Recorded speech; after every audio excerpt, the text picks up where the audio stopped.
It's looking nice. It's lovely and sunny, isn't it? Yeah. Oh, nice. How's the rest of uni work going? Okay. Yeah, good. Doing all right. Yeah, wrapped up most of my camera and lighting series of lectures and workshops.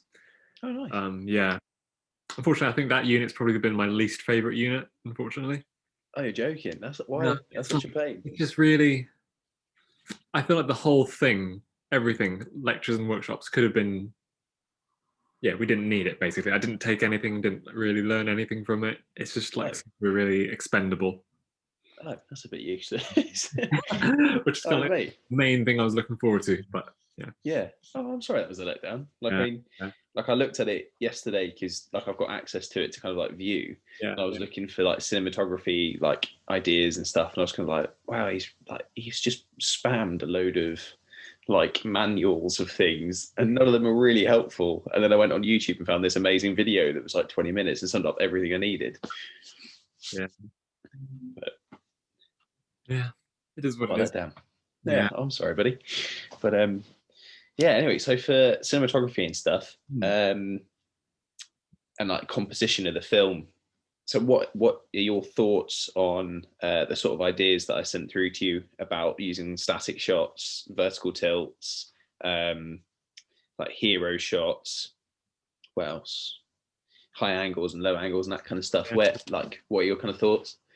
Yeah, I guess along those lines as well. But like, those are all good, really good. I like them all. We can like incorporate them here and there, but I don't want to Yeah, like overdo it. You know what I mean? yeah, Yeah. So I think gradually the idea is at the start, especially, it's to we want to get the we want to try and communicate visually, just basically his deterioration, basically.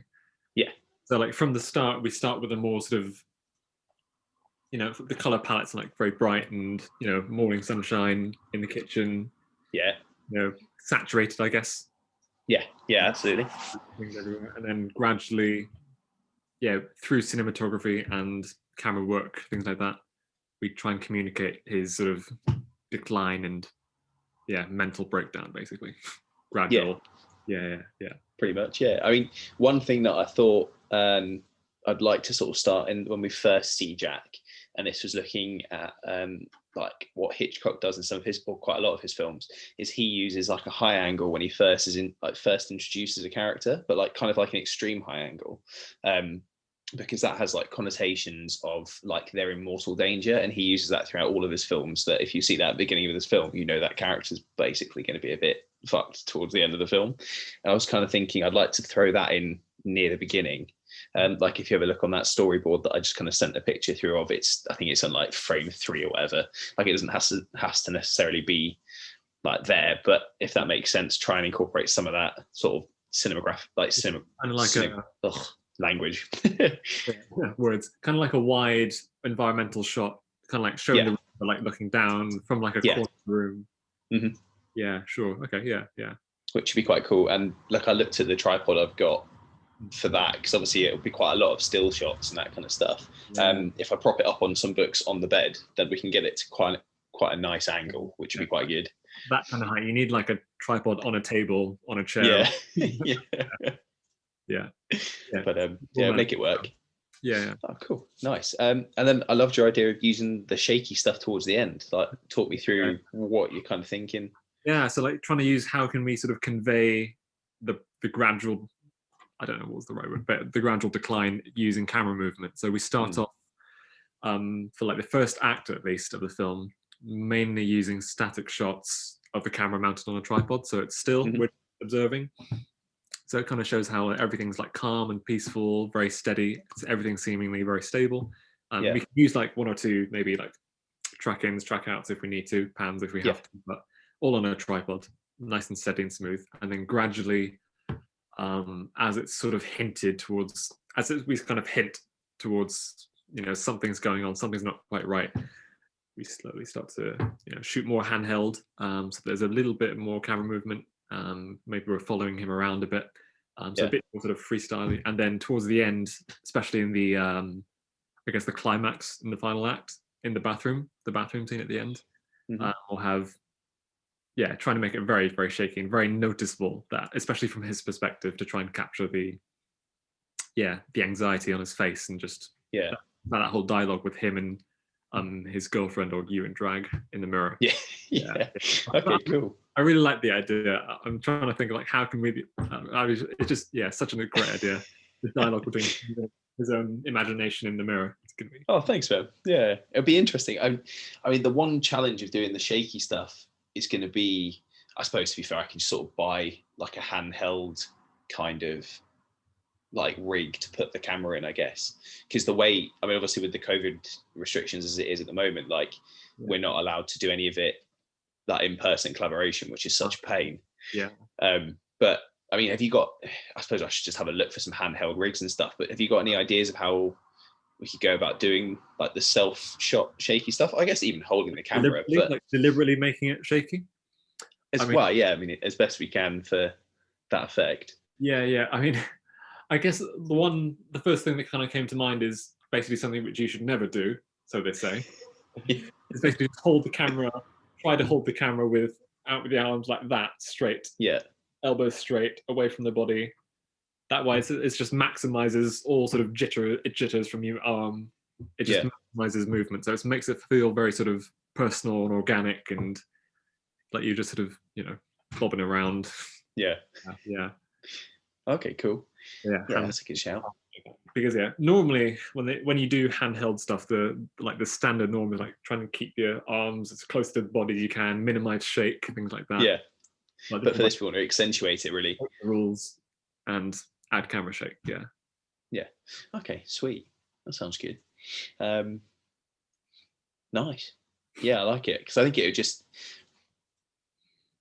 would be a good mix of, like you're saying, with the static and the calmness, and then to kind of reflect his like emotional progression through camera movement, and it's all just like another layer of storytelling that we can incorporate with, like, especially because it's not got lots and lots of dialogue within the film. I mean, that could be pretty good. I was thinking every time we see like notes and stuff, they could almost appear, the kind of like hero angle where it's like just below eye line.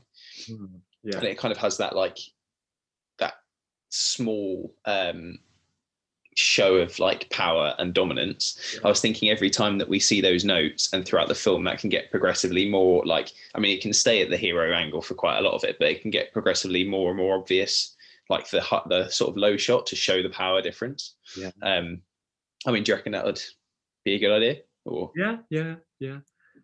And just using basically just close-ups. Yeah. And maybe like one or two. Maybe we can have some close-ups just to add a bit of variety. Either some of the notes will be just close-ups on the door or stuff or whatever, but he can like actually pick up the notes himself and sort of read it. So it's kind of over the shoulder a little bit, so we can have some variety. Yeah, definitely. That sounds good. And then even if we get him holding it up so it's still like above him to kind of display like the change, or the power dynamic, sorry, not the change. Yeah. But and then I also wanted to kind of pick your brains on, so for the transitions where we're doing the sticky notes on the calendar, and it's kind of like almost a stop motion where they like one pops up, read it a little bit, one pops up, and it kind of fills the frame like gradually then speeding up. How's best going to be to kind of do that? Because that's almost stop motion-y, but what page not. Page on the script is that? That is, let me have a look at the script quickly. Is it page 3, 4? Yeah, 3 or 4. 4 front door calls included behind him. Page 4. So focus on the calendar. A pink post-it note appears opposite the other one. It reads blah blah blah. Then an orange post-it note pops up next to it. Blah blah blah. And then it will kind of continue in that sequence until it like fills up the calendar. So focus on that. Yeah, and then. But basically, this is just so this is in short. This is a series of notes, basically just to show progression of time. Yeah, basically. So it's kind of like a mini montage sequence, basically. Yeah. Okay, I guess we could, and it doesn't. It's not super important to the narrative. What is actually written on there, is it? So I mean, for the post-it notes, like we'll write them as we go, but they'll basically get gradually like meaner and harsher, and just kind of showing the transition from, although she's already pretty harsh in that second act of the film, as she goes into the third act, like she wants to be like full on abusing him. So it will sort of like, they'll get worse and worse as they go on. Yeah. Okay. I guess one thought I think we could do is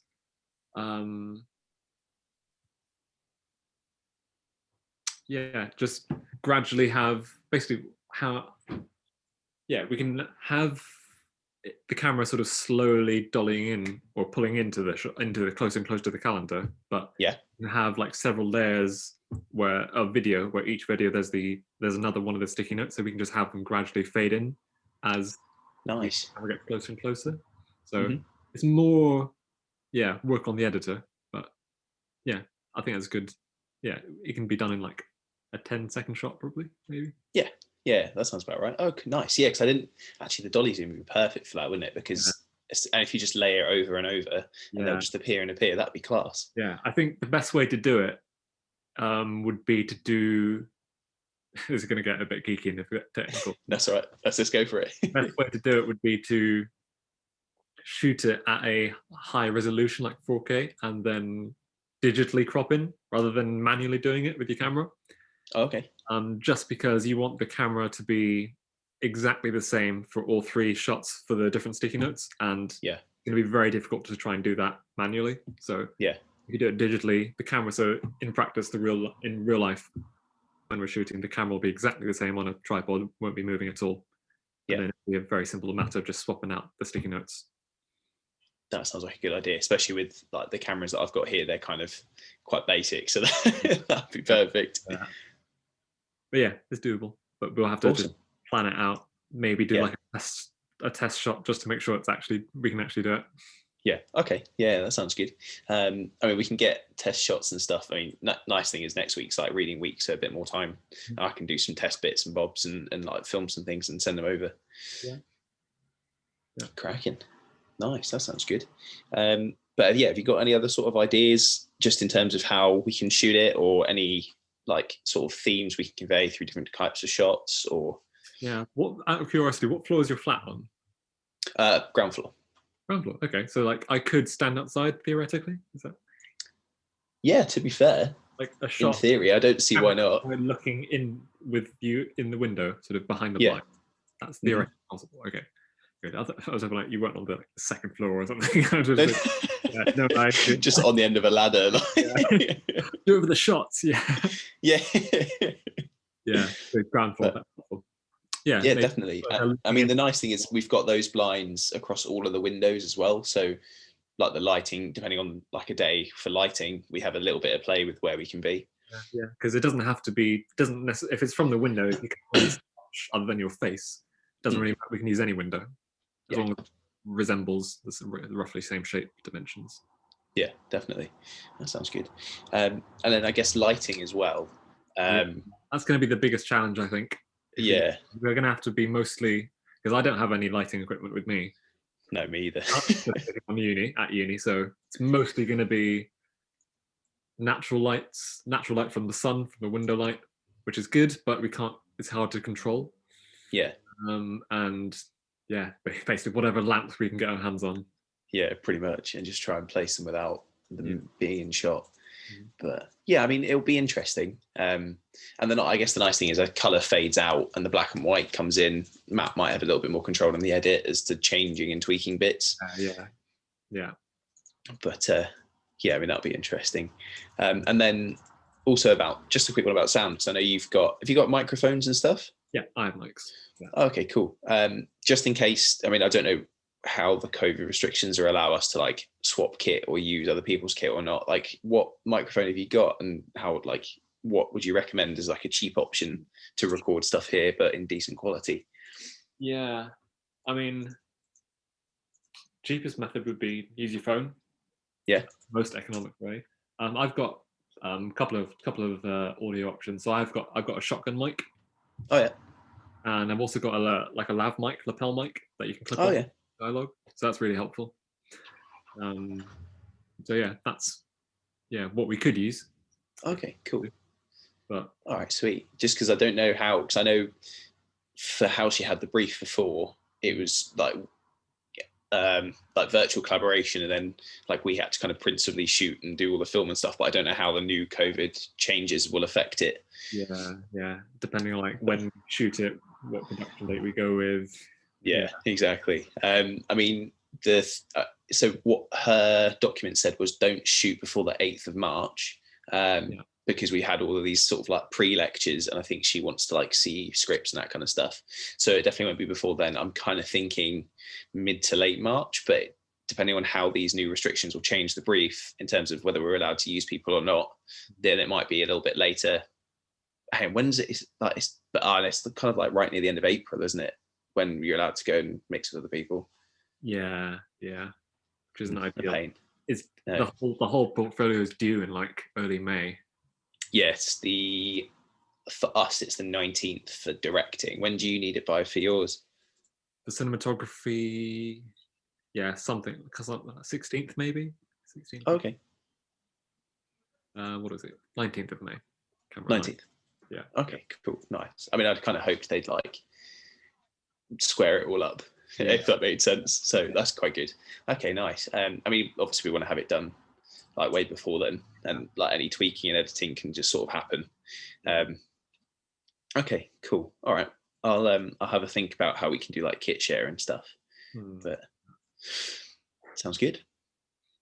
Nice. Yeah, awesome. Have you got any other sort of points that you were like thinking about or concerned about, or? Yeah, I was thinking about like how we use color throughout the film. Mm-hmm. We do with color, and like I like your idea of how it gradually sort of fades into black and white gradually. Yeah. I'm trying to think. Had a thought, and basically, I'm just trying to think: is it possible, instead of trying to make it saturated, very bright and vibrant at the start, and then very desaturated and black and white at the end? Do you think would it be possible to do it would it be possible to do it basically in camera through production design, make it look really bleak, instead of trying to do it afterwards in post? Yeah. Because my thought was, if we do it in post, obviously it's very simple and easy to do, but it just kind of, it's a bit obvious that we've done it.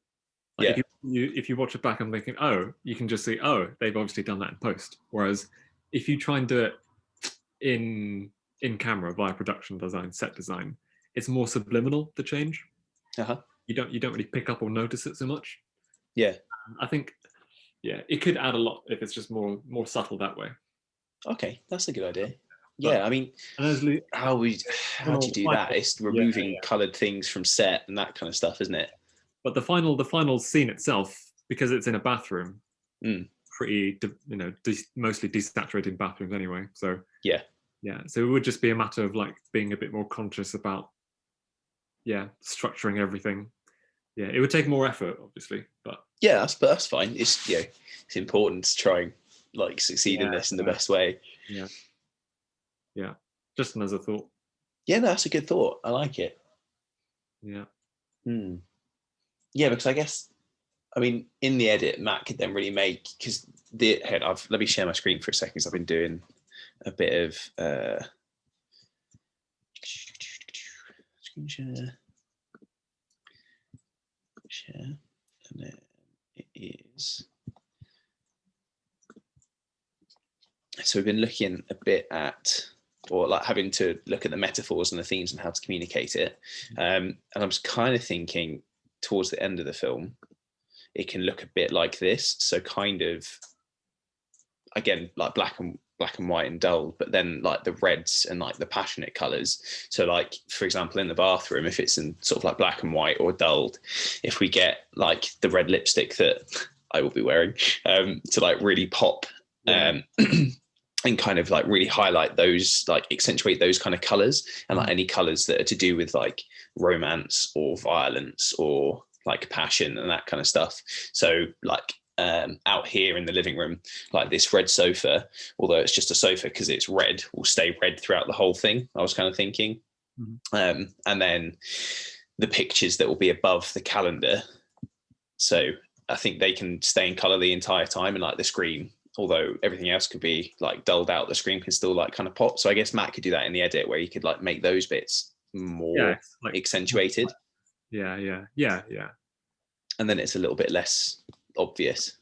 Yeah.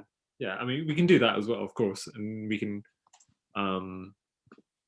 be selective in which colors you desaturate, but like rather than going all the way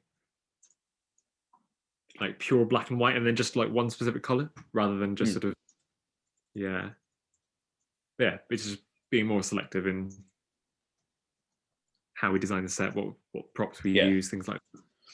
Yeah, that sounds good. I mean, the nice thing is most of the props are just here, so you can kind of choose like the best domestic ones, and then I mean, that's the like costume and stuff. It won't take much money, like for the makeup and like maybe a wig or something for when it's the girlfriend. But apart from that, it won't be too much. Yeah. Other thing I think is going to be quite challenging is just the size of the mirror. Yeah, it's not massive, is it? I mean, the initial idea sounds great, but like, I was looking at the picture, and that's a very small mirror to work with. Yeah. Yeah. I mean, unless I go to a shop and buy a bigger one. No. I think we can try and make it work. Yeah. Bathrooms are tight spaces. Maybe I could, that in the actual shower bathtub thing, is that glass panel movable or removed? It opens, like it can push in and out of the bath. If that makes sense. Push like into the bath as well. Yeah, it can go in. Yeah. So in theory, I could, me, the cameraman, I could be holding the camera in the bathtub, just for the sake of space, get like a side. Yeah. But that's doable. Yeah, probably. Yeah. Okay. That's a good shout. Yeah. Yeah, that could kind of work. It has to go quite far across. Yeah. Either that or literally through the glass. That might be. Yeah, that's not a bad shout, to be fair. Especially if it's like got a bit of water on it or something, and it's kind of disorientating, and it's almost using like a blocking kind of technique, but a blocking that you can kind of see through, so it's distorting the audience's vision, which kind of throws them off and makes them feel uncomfortable, which is the whole point of the film. I like it. That's quite good. I think that whole sequence though of you in the mirror bathroom scene, it's going to be going back to the idea of like the camera movement as well. We can try and use that and try and use sort of camera sort of shot reverse shots. Yes.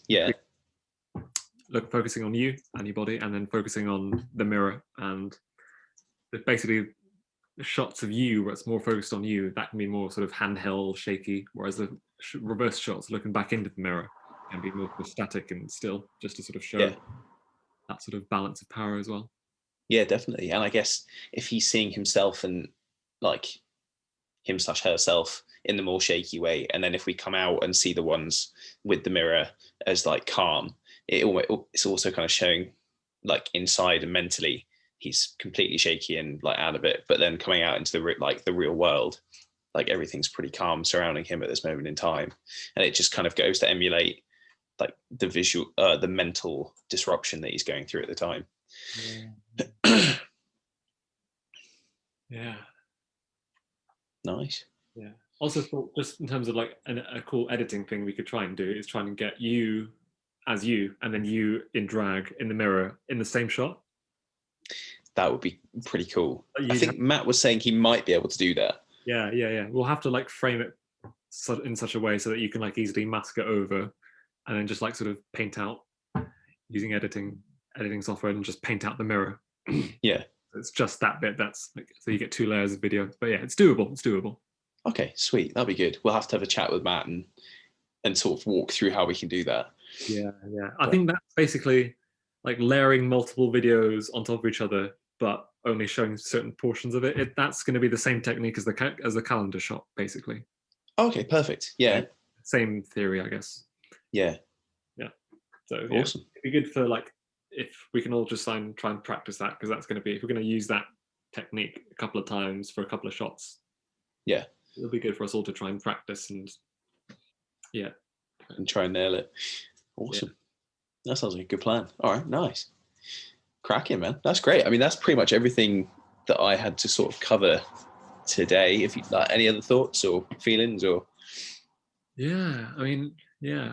Are you expecting to do like produce a storyboard or a shot list or anything? Or shot list, definitely. Probably like a vague storyboard. Just because, like, as you've seen from my artistic skills for drawing are not amazing. So like rough ideas, but probably more of a shot list. Yeah, shot list and like a rough storyboard, just so we kind of know where we're at, like what I'm at. And the way I'm going to try and shoot it as well is like sequentially as well, so then it's easier for Matt to edit. If we have to do it in isolation, then it'll be easier if it's sort of like sequential and he just kind of has to like cut it together without having to like faff around too much with organization and stuff as well. But yeah, I think that'll probably be the way forward. But yeah, I mean, did you want to sort of have a think about some shot lists and start coming up with a couple of rough ones, or? Yeah, can do. Yeah, I don't normally like shot list every single shot. I do like to do a little bit of improvising on the shoot, but like I said, for the main shots, things that we want to rehearse, that we want to make sure we get it right. Yeah, definitely. Yeah. Okay, that sounds good. Nice. And then what do you need from the project for your cinematography and lighting like unit? Yeah, that kind of all depends on whether we actually shoot or not. Yeah. Yeah, basically my unit, show a portfolio, present a portfolio of work where it shows I've developed ideas, basically. So okay, so whether it's collaborating or physically doing it. So ideally, it's an actual video where I can actually show what I've done and what I've shot. But if not, then I can just submit storyboard, shot lists, things like that. Things like this as well, just to interact, communication with a director, talk about ideas, stuff like this, just to show that it's collaborative in development. Yeah. Okay, cool, nice. That's good. That's good because they will kind of. Well, that's all right. Huh? I might want to use this recording as well. That's all right. Yeah, of course, mate. Yeah, I can send it over to you. No worries. Perfect. All right, that's good. Just because I was a bit worried that they hadn't all like coordinated what they'd asked for at times or whatever. So that's great. Okay, cool. Yeah, banging. So yeah, if you want to have a think about some like a skeleton shot list, and then we can sort of like think about storyboarding it and stuff, or like rough storyboards and go from there. Yeah. I gotta say, I don't think my storyboards will be that much better than yours, to be honest. That's fine. We don't have to show each other up. Yeah. Awesome. Cracking, mate. Well, thank you very much. And I will send this recording over. Awesome. Cheers. Banging. Cheers, buddy. I will speak to you later on. Cool. All right. Cheers, man. Have a good one. See ya.